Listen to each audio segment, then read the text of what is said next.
I heard the scream before I even opened the gate. Not a normal scream. It was the unmistakable war cry of a furious suburban tyrant. "You cannot do this. This is a violation of Section 14B. Yep, Karen.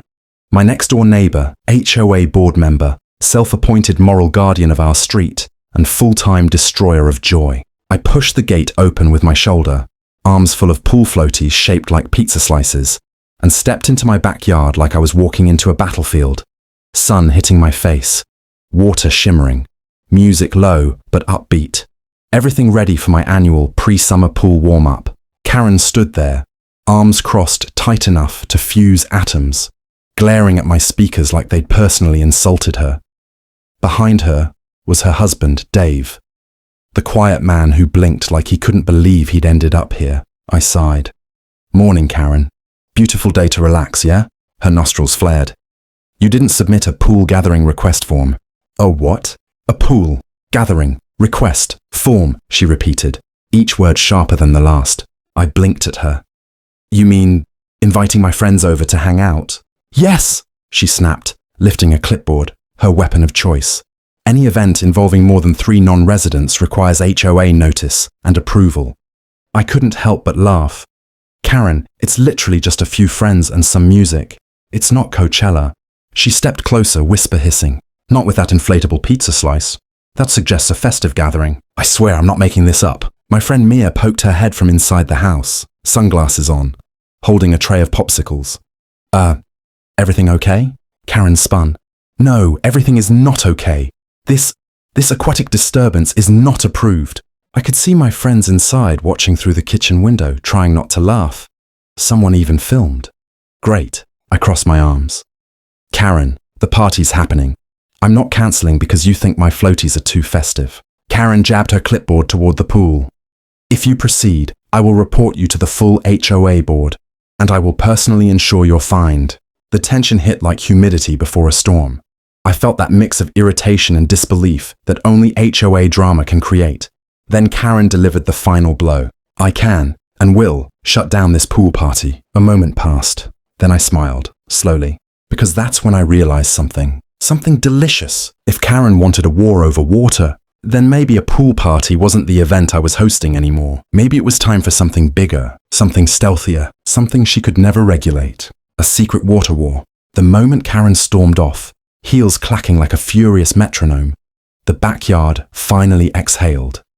Mia slid the glass door open and stepped out, lowering her sunglasses like she was preparing for breaking news. "Okay," she said. "What exactly was that?" I dropped the floaties onto the grass. "We've been threatened."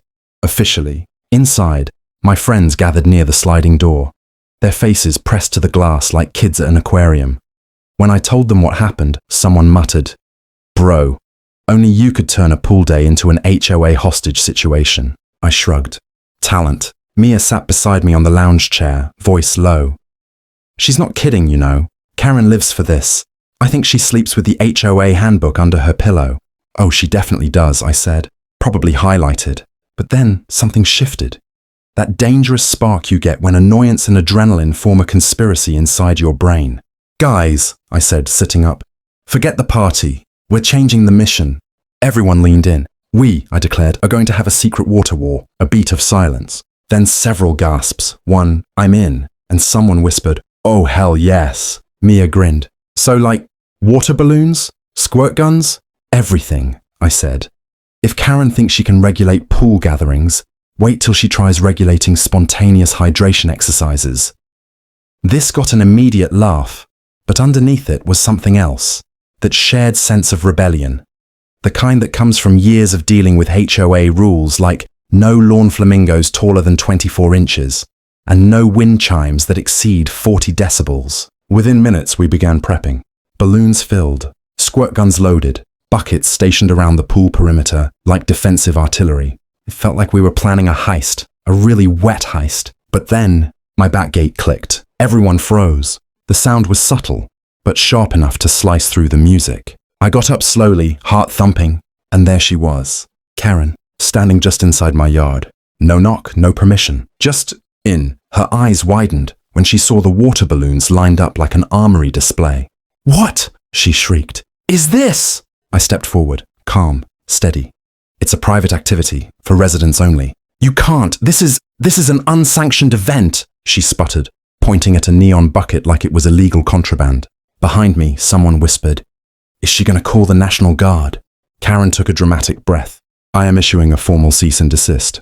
My friends exchanged looks. Mia leaned toward me, whispering, "Dude, she's going to escalate." And she did. Oh, she escalated in a way I never expected. Because right then, right in the middle of her rant, Karen grabbed her phone and said the words that made the lawn go silent. "I'm calling the HOA president." Karen held her phone to her ear like she was calling in an airstrike. My friends watched from behind me, armed with water balloons, squirt guns, and an emotional mixture of fear and excitement. "Hi, Linda. It's Karen," she said, pacing dramatically across my lawn. "We have a situation. A major situation." I mouthed to my friends, "Major." They stifled their laughter.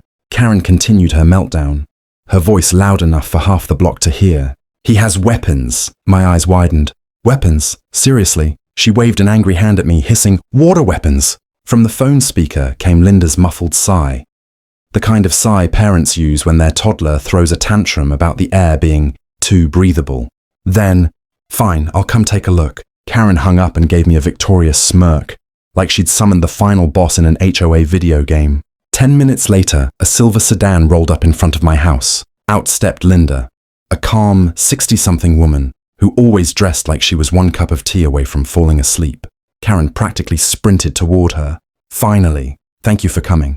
You won't believe what he's doing."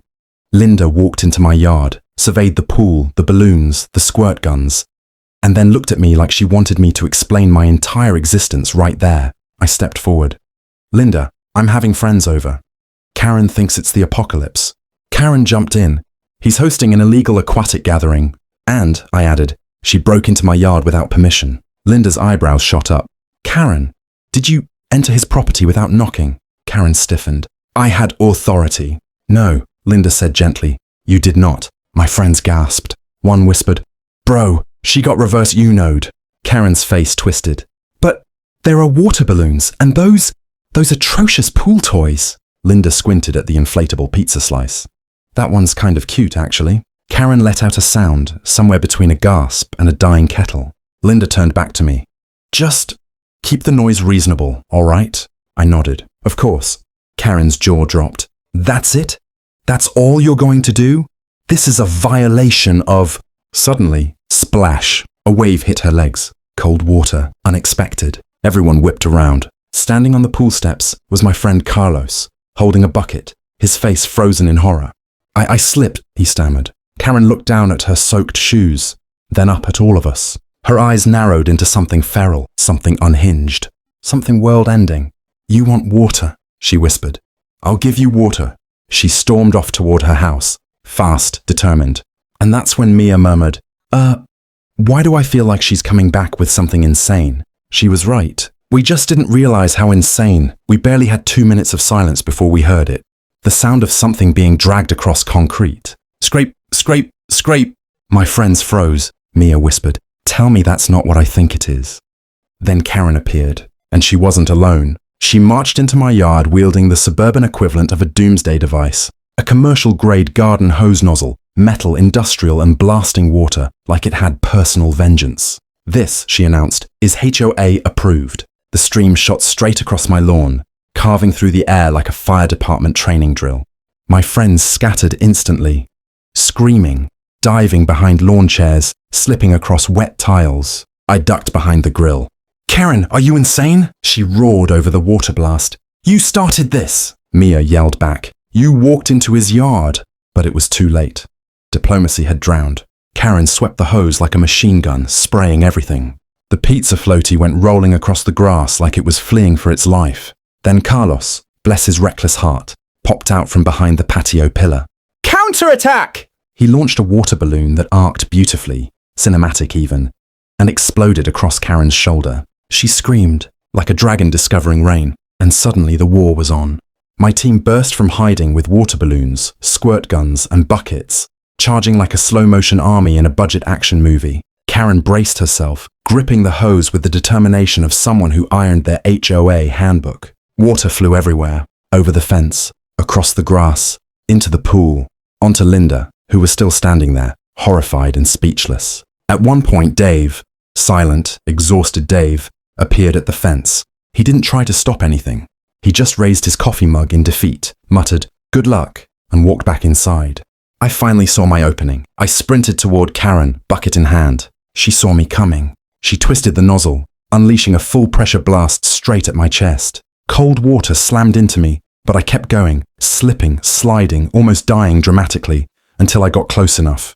I lifted the bucket. She screamed, "No!" Too late. The entire bucket of pool water came down on her like a cleansing suburban baptism. Silence, just dripping, slow, angry dripping. We all stood there, stunned, shivering, soaked. Then Linda coughed. "Okay, I'm calling an emergency HOA meeting. Today, 5 p.m. She pointed at both of us. "You two will resolve this, peacefully, legally, and preferably without hoses." Karen glared at me through wet eyelashes. "This isn't over." I smirked, water dripping down my face.